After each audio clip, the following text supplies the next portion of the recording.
వసుదేవసుతం దేవం కంసచానూరమర్దనం దేవకీ పరమానందం కృష్ణం వందే జగద్గురుం కృష్ణం వందే జగద్గురుం. అందరికీ నమస్కారం. నా పేరు అద్విత.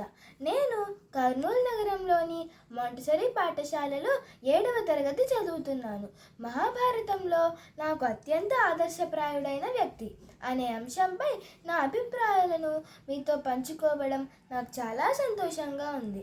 మహాభారతం అది కేవలం ఒక ఇతిహాసం కాదు, మానవ జీవితానికి దర్పణం. అది కేవలం యుద్ధగాథ కాదు, ధర్మానికి, నైతికతకు, నాయకత్వానికి, జీవన విలువలకు మహాగ్రంథం.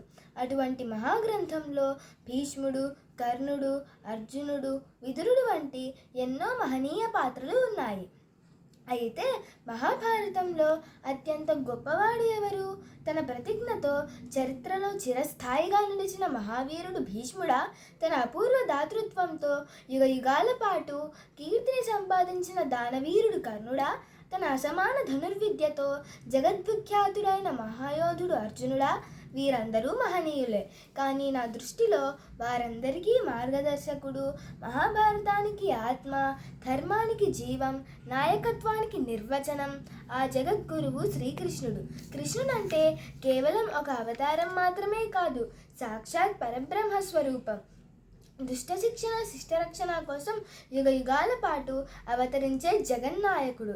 బాల్యంలో వెన్న దొంగగా అందరినీ ఆకట్టుకున్న అదే కృష్ణుడు కాళీయ మర్దనంతో అహంకారాన్ని అణచి ప్రేమలో రాధాకృష్ణ తత్వాన్ని, జీవితంలో ధర్మతత్వాన్ని ప్రపంచానికి చాటాడు.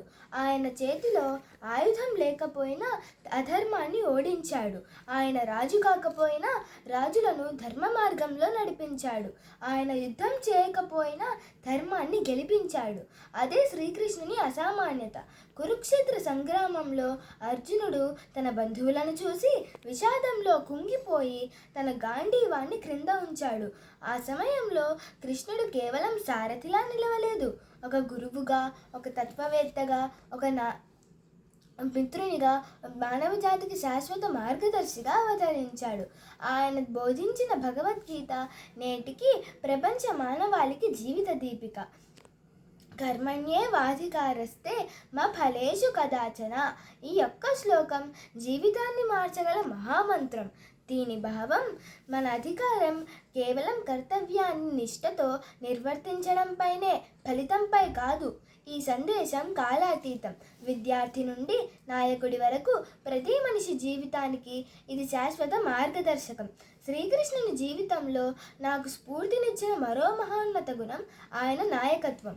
నాయకుడు అంటే ముందుండి ఆజ్ఞలు ఇచ్చేవాడు కాదు, ఇతరులలోని సామర్థ్యాన్ని గుర్తించి వారిని విజయపథంలో నడిపించేవాడే నిజమైన నాయకుడు. అర్జునుడిలో ఆత్మవిశ్వాసాన్ని నింపింది శ్రీకృష్ణుడే. ధర్మరాజులో ధర్మాన్ని స్థిరపరిచింది శ్రీకృష్ణుడే. ద్రౌపదికి ఆపదలో అండగా నిలిచింది శ్రీకృష్ణుడే. పాండవులకు అచంచల విశ్వాసాన్ని కలిగించింది శ్రీకృష్ణుడే. స్వయంగా విజయం సాధించిన వాడు గొప్పవాడు కావచ్చు, కానీ ఇతరులను విజయానికి నడిపించిన వాడే నిజమైన మహానాయకుడు. అందుకే ప్రపంచం ఆయనను జగద్గురువు అని గౌరవిస్తుంది. ఇంతటి మహోన్నత వ్యక్తిత్వం మనకు నేర్పిన గొప్ప సత్యం ఏమిటంటే, సమస్యలు మనల్ని పరీక్షిస్తాయి, కానీ మన నిర్ణయాలే మన వ్యక్తిత్వాన్ని నిర్మిస్తాయి. ధర్మాన్ని కాపాడాలంటే కొన్నిసార్లు కఠినమైన నిర్ణయాలు తీసుకోవాల్సి వస్తుంది. శ్రీకృష్ణుని ప్రతి నిర్ణయం వ్యక్తిగత లాభం కోసం కాదు, మానవజాతి శ్రేయస్సు కోసం, లోక కళ్యాణం కోసం, ధర్మ పరిరక్షణ కోసం.